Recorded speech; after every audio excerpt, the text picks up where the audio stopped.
Vous êtes sur France 24, c'est l'heure du journal de l'Afrique, soyez les bienvenus. À la une, en République démocratique du Congo, avant même d'avoir atteint son pic, l'épidémie d'Ebola est la plus importante jamais enregistrée dans le pays. De son côté, l'OMS parle d'une épidémie loin d'être maîtrisée, alors que près de 5000 personnes ont été infectées et plus de 2300 sont décédées. Pour en parler ce soir, le docteur Dieudonné Mwamba Kazadi, directeur général de l'Institut national de santé publique. Patrick Vieira à la tête des Lions de la Teranga, l'ancien international français, a été nommé ce mardi par la Fédération sénégalaise de football. Il succède ainsi à Pape Thiaw, limogé après la Coupe du Monde ratée du Sénégal. Les réactions à Dakar dans cette édition. Et puis en Guinée, la CAF homologue le stade du 28 septembre, ce qui signifie que la Guinée va enfin pouvoir accueillir à nouveau des matchs internationaux sur son sol. Elle en était privée depuis 2022. Et on ouvre ce journal avec l'épidémie d'Ebola qui est loin d'être maîtrisée, alerte ce mardi Tedros Adhanom Ghebreyesus, le chef de l'Organisation mondiale de la santé, avec près de 5000 cas confirmés et 2325 décès. L'épidémie qui se propage à une vitesse inédite est devenue lundi la plus meurtrière de l'histoire de la République démocratique du Congo, dépassant en 3 mois les 2300 recensés lors de la flambée de 2018-2020.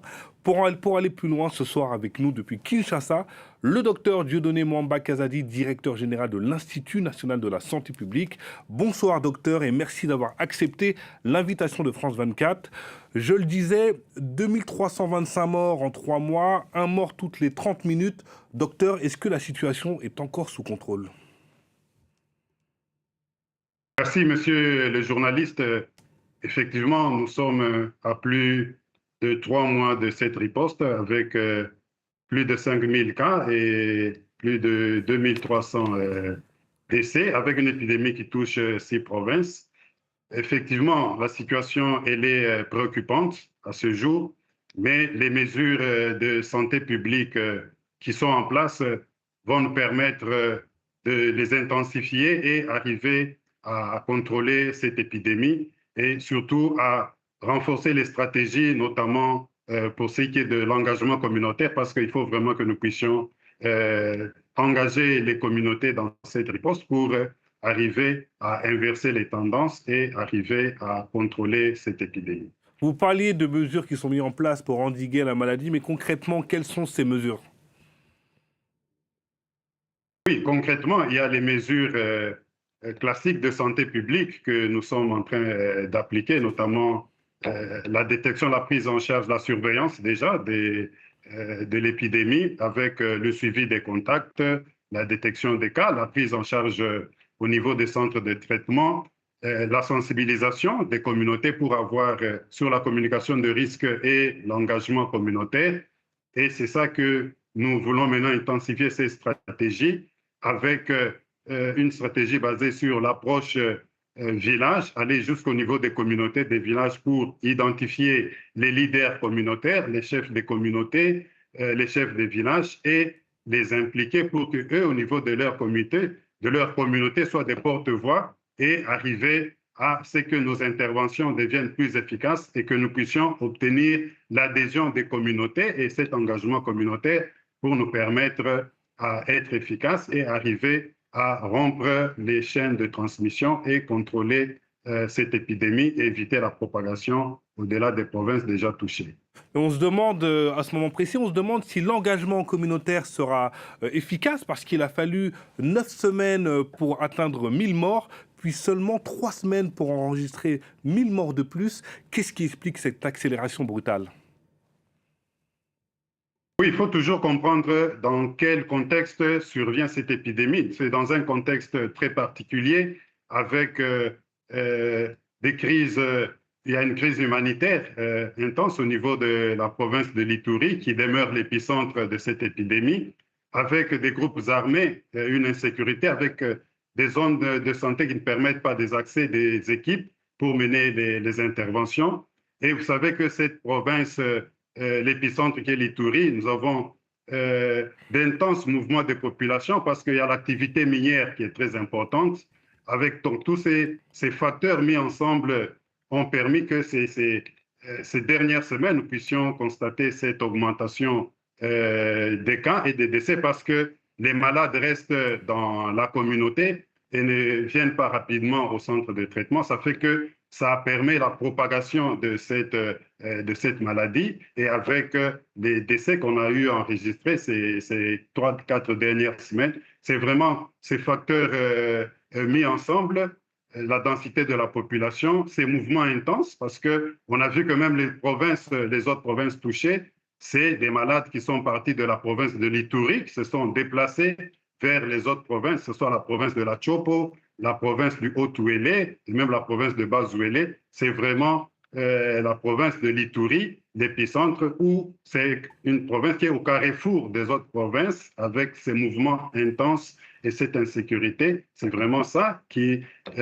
pourrait expliquer cette D'ailleurs, montée docteur, il y a exponentielle eu des des cas qu'on a cas, vu ces dernières semaines. docteur, il y a eu des suspicions de cas à Kinshasa. Est-ce que vous pouvez nous dire ce soir si des cas ont été détectés dans la capitale congolaise?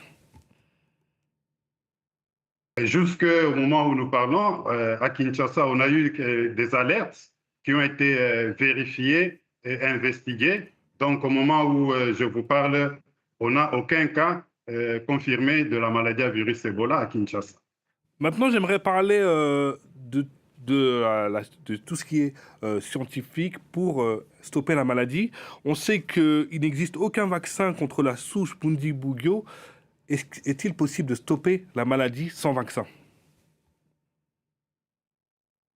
Bon, il y a des recherches qui sont en cours, des essais cliniques que nous sommes en train de mener et nous pensons même que les essais cliniques en cours et qui vont commencer aussi sur le vaccin, parce qu'il y a des candidats vaccins sur lesquels les essais cliniques vont se mener.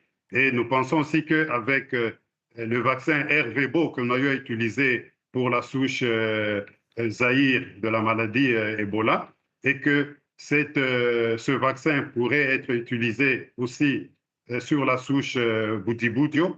Et nous pensons qu'avec ces essais cliniques qui sont en cours sur le vaccin et même sur les molécules spécifiques, nous avons bon espoir que nous pourrons arriver à avoir un vaccin dans les meilleurs délais et qui pourra nous permettre à contrôler efficacement cette épidémie.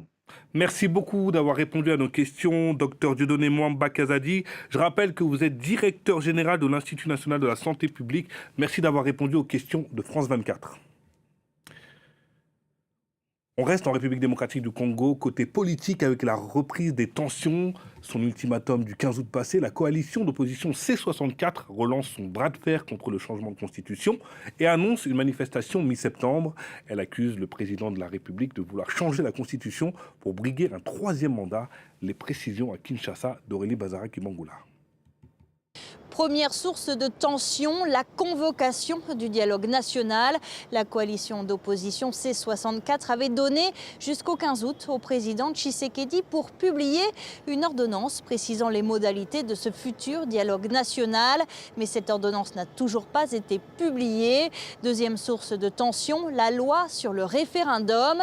Alors pour les opposants, eh bien cette loi pourrait ouvrir la voie à un troisième mandat pour le président Tshisekedi. Il demande donc son retrait. Le chef de l'État, lui, a renvoyé le texte devant le Parlement après validation de la loi par la Cour constitutionnelle. Le président a multiplié des gestes d'apaisement en redonnant le passeport à Olivier Kamitato, proche de Moïse Katumbi, en libérant certains opposants arrêtés, notamment proches du parti de Fayoulou, mais également en permettant également du côté de la rébellion la libération des prisonniers politiques. Mais pour l'opposition, ce n'est pas suffisant, c'est de la manœuvre, puisque la loi qui était le point de départ de la colère de l'opposition n'a pas été retirée. Autre sujet de désaccord, les contours et la composition du futur dialogue. Devant la presse, Martin Fayoulou a affirmé que Corneille Nangaa, l'un des chefs de la FCM 23, et Joseph Kabila, condamnés pour complicité avec les rebelles, eh bien, devraient participer à ce dialogue. Réponse cinglante du porte-parole du gouvernement, Patrick Muyaya. Selon lui, le dialogue ne sera pas une tribune où, je cite, certains pourront défendre les thèses du Rwanda. En bref, et dans le reste de l'actualité, c'est désormais officiel en Zambie. Le président sortant Hakainde Hichilema est réélu dès le premier tour avec 60% des voix. Annonce faite par la commission électorale. Son principal opposant, Brian Mundubile, qui a obtenu environ 38% des suffrages, conteste le résultat après des arrestations ayant visé des alliés. Ces élections générales zambiennes se sont déroulées dans un climat tendu avec 6 opposants arrêtés la semaine dernière. Le Libéria a accepté d'accueillir jusqu'à 1200 migrants expulsés des États-Unis d'ici la fin de l'année 2026. Un premier groupe de 20 personnes expulsées devrait arriver ce jeudi, selon un communiqué du gouvernement publié ce mardi. Autre titre de ce journal, Patrick Vieira est le nouveau sélectionneur du Sénégal. L'ancien capitaine de l'équipe de France, né à Dakar, a été nommé ce mardi par la Fédération sénégalaise de football et succède ainsi à Pape Thiaw, limogé après une Coupe du Monde ratée avec les Lions d'Ateranga. Un pari pour Patrick Vieira dont il s'agira du premier poste en tant qu'entraîneur d'une équipe nationale. Écoutez la correspondance d'Eliman Dao à Dakar. Ce choix stratégique marque une nouvelle étape dans la volonté de la Fédération sénégalaise de football de mettre en place un encadrement technique de haut niveau.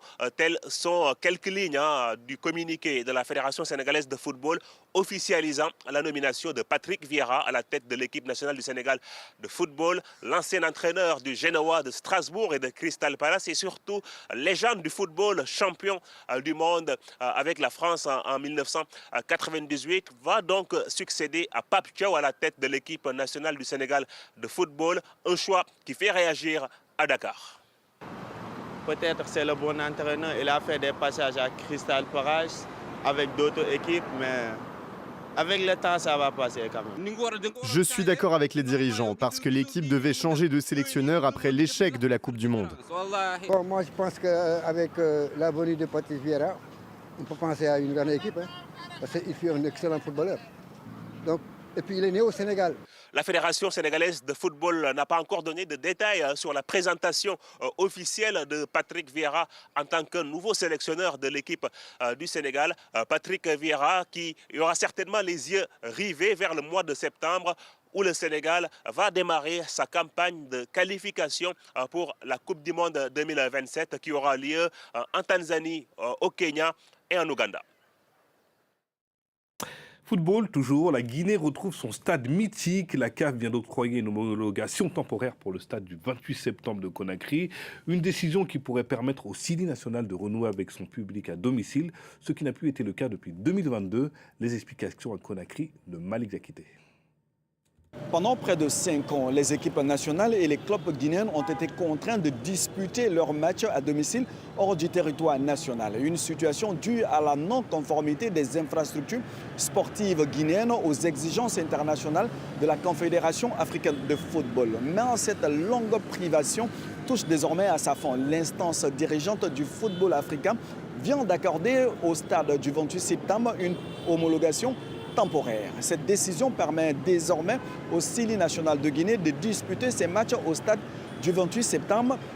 Une enceinte chargée d'histoire, notamment en raison de la répression du 28 septembre 2009 qui s'y est déroulée. Selon les autorités guinéennes, cette homologation provisoire témoigne des améliorations apportées à l'infrastructure sportive afin de la mettre aux normes. Il s'agit d'une première étape pour la Guinée qui espère désormais transformer cette homologation temporaire en validation définitive et écrire une nouvelle page de son histoire footballistique à domicile.